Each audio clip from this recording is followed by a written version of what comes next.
Hi friends, இன்றைக்கு நாங்கள் பார்க்க போகிறது ஸ்ரீலங்காவில் ஒரு ஃபேமஸான பிஸ்கட் தான். அதை நாங்கள் கல்படிஸ்ன்னு சொல்லி சொல்லுவோம். ஆனால் சிங்களாக்கள் ஞானகத்தாவன்னு சொல்லி சொல்லுவாங்க. இது சின்னவங்க தொடக்கம் பெரியவங்க வரையும் ரொம்பவும் விரும்பி சாப்பிடக்கூடிய ஒரு பிஸ்கட்.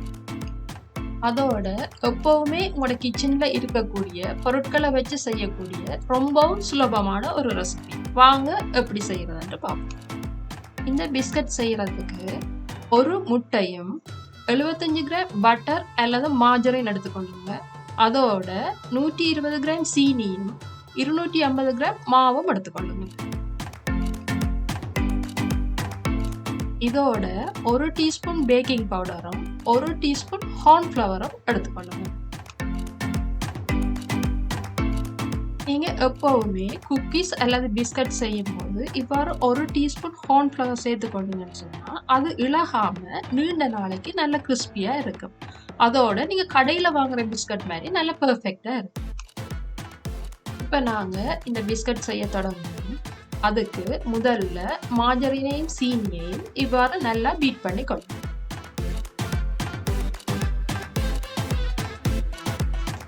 நான் வளமையாக சொல்கிற மாதிரி தான் வீடியோவை ஸ்கிப் பண்ணாமல் பாருங்க. ஏனென்று சொன்னால் என்னதான் மெஷர்மெண்ட் சொன்னாலும் ஒரு செய்முறையை நாங்கள் நேரில் பார்த்தோம்னு சொன்னால் தான் அவங்கள மாதிரி எங்களாலையும் செய்ய முடியும். இப்போ பாருங்க, பட்டரும் சீனியும் நல்லா பீட் பண்ணப்பட்டிருக்கு. இதோட ஒரு முட்டையை சேர்த்து நல்ல க்ரீமியாக 2 நிமிஷம் ஹை ஸ்பீடில் பீட் பண்ணி கொள்ளும். நீங்க ஊர்ல ஒரு வயசானவங்கள்ட்ட ஒரு செய்முறை கேட்டு பாருங்க. என்ன சொல்லுவாங்க? இதுல கொஞ்சம் போடு, அதுல கொஞ்சம் போடுன்னு சொல்லுவாங்க. ஏன்னு சொன்னா அவங்களோட மெஷர்மெண்ட் எல்லாம் அவங்களோட கை. அப்ப நாங்க அவங்களோட ஒரு செய்முறையை ஃபாலோ பண்ணணும்னு சொன்னா அவங்க செய்யும் போது நேர்ல பார்த்தா தான் எங்களாலையும் அவங்கள மாதிரி சரியாக செய்ய முடியும். அப்படித்தான் ஒவ்வொரு வீடியோ. உங்களுக்கு ஒரு வீடியோ பிடிச்சிருந்தா அந்த வீடியோவை கடைசி வரையும் ஸ்கிப் பண்ணாம பாருங்க. அப்பதான் நீங்களும் அவங்கள மாதிரி சரியா செய்ய முடியும். இப்ப பாருங்க, இந்த பட்டர் சீனியோட முட்டையும் சேர்ந்து நல்ல கிரீமியா அடிபட்டிருக்குது. இப்ப நாங்க இந்த பிஸ்கட்டுக்கு தேவையான மாவை சேர்த்துக்கொள்ளணும். இப்ப நாங்க இந்த மாவோட பேக்கிங் பவுடரையும் கார்ன்ஃப்ளவரையும் சேர்த்துக்கொள்வோம்.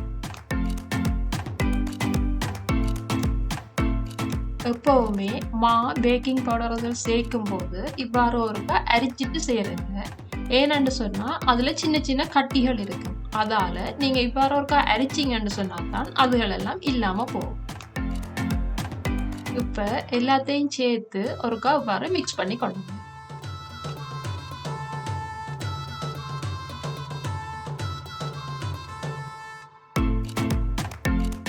இப்ப நான் இதோட ஒரு பேக்கெட் வெனிலா சுகர் சேர்க்கிறேன். நீங்க ஒருவேளை வெனிலாவை லிக்யூடா சேர்க்கிறதா இருந்தா முட்டை சேர்க்கும் போதே சேர்த்து பீட் பண்ணி கொள்ளணும். இப்ப இவ்வாறு நல்லா கையால பிணைஞ்சு ஒரு போல் மாதிரி உருட்டி கொள்ளுங்க. இதுக்கு நீங்க எக்ஸ்ட்ராவா தண்ணியோ அல்லது பாலோ எதுவுமே சேர்க்க வேணாம்.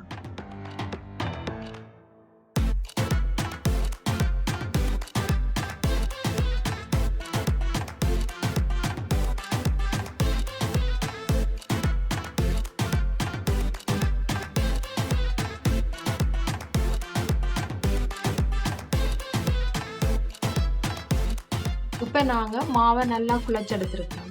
இப்போ இதை 10 ஈக்குவலான பால்ஸாக பிரிச்செடுப்போம். கிட்டத்தட்ட ஒரு பால் 50 கிராமாக இருக்கு. நாங்கள் இப்படி ஈக்குவலாக பிரிச்செடுக்கிறதால நீங்கள் பேக் பண்ண பிறகு பார்த்தீங்கன்னு சொன்னால் எல்லா பிஸ்கட்டும் ஒரே அளவில் இருக்கும். பார்க்குறதுக்கு வடிவாகவும் இருக்கும். எந்த ஒரு உணவை நீங்கள் செய்யும் போதும் ருசியோட பார்க்குறவங்கள கவர்ந்து இழுக்கக்கூடியதாகவும் இருக்கணும். அப்படி இருந்தா தான் அவங்களுக்கு சாப்பிடணும்ன்ற ஒரு ஆசை வரும். இப்ப நாங்க 10 பால்ஸா பிரித்து எடுத்துட்டோம். குக்கீஸை செய்ய தொடங்கணும். இப்படி ஒவ்வொரு பவுலா எடுத்து நல்ல இறுக்கமா முதல்ல பிடிச்சுக்கொள்ளுங்க. உங்களோட கையில இருக்கிற சூட்ல அந்த பட்டரும் சுகரும் உருகி அந்த மா நல்ல ஒரு பதமா வரும். இவ்வாறு உள்ளங்கையில வச்சு அழுத்திட்டு ஓரங்களை மட்டும் சாதுவா மெல்லுசாக தட்டு. ஆக மெல்லுசாகவும் இல்லாம ஆக தடிப்பாகவும் இல்லாம தட்டியிடும்.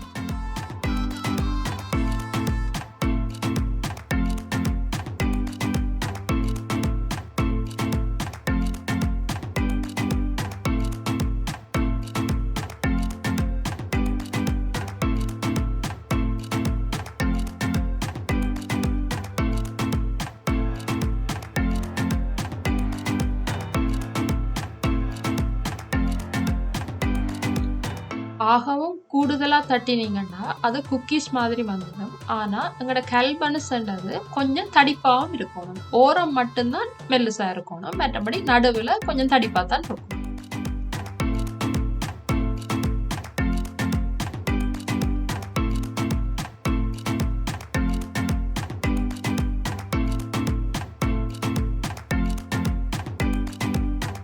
இப்ப பாருங்க, நாங்க எல்லா பிஸ்கட்டையும் இவ்வாறு வடிவா தட்டி எடுத்துருக்கோம். இனி அடுத்தது என்ன செய்யணும்னு பார்ப்போம்.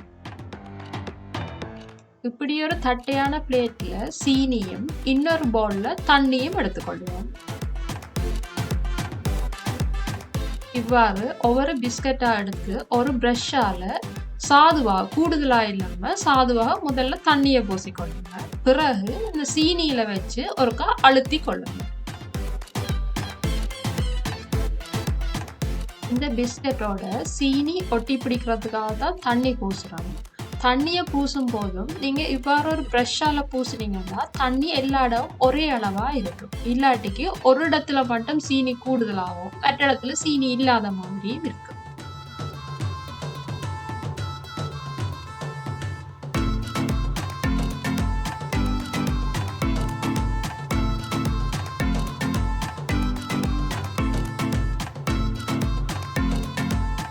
ட்ரேயில வைக்கும் போதும் இவ்வாறு இடைவெளி விட்டு வைங்க.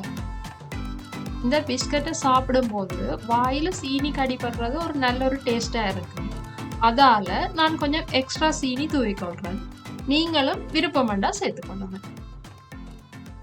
இப்ப இந்த பிஸ்கட்டை பேக் பண்றதுக்காக அவனை 180 செல்சியஸ்ல ப்ரீ ஹீட் பண்ணிருக்கேன். இப்ப அவன் ரெடி ஆயிட்டுது.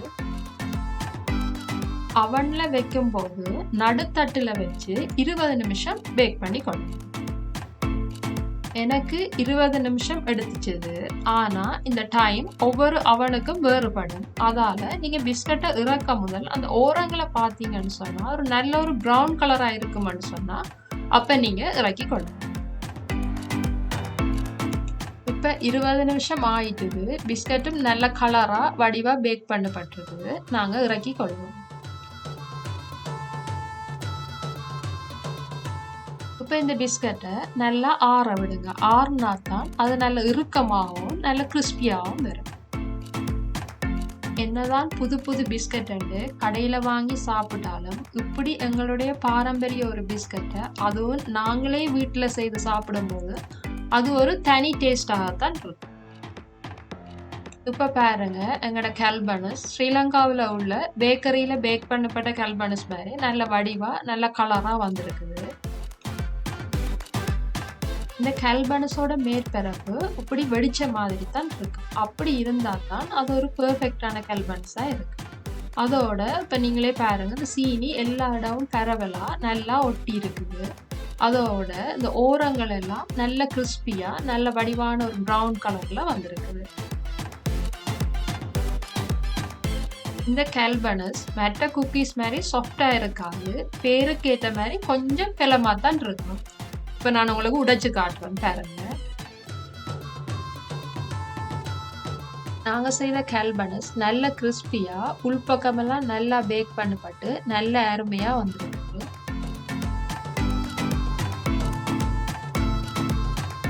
டேஸ்டும் இலங்கையில சாப்பிட்ட அதே டேஸ்டோட நல்ல பெர்ஃபெக்டா இருக்குது.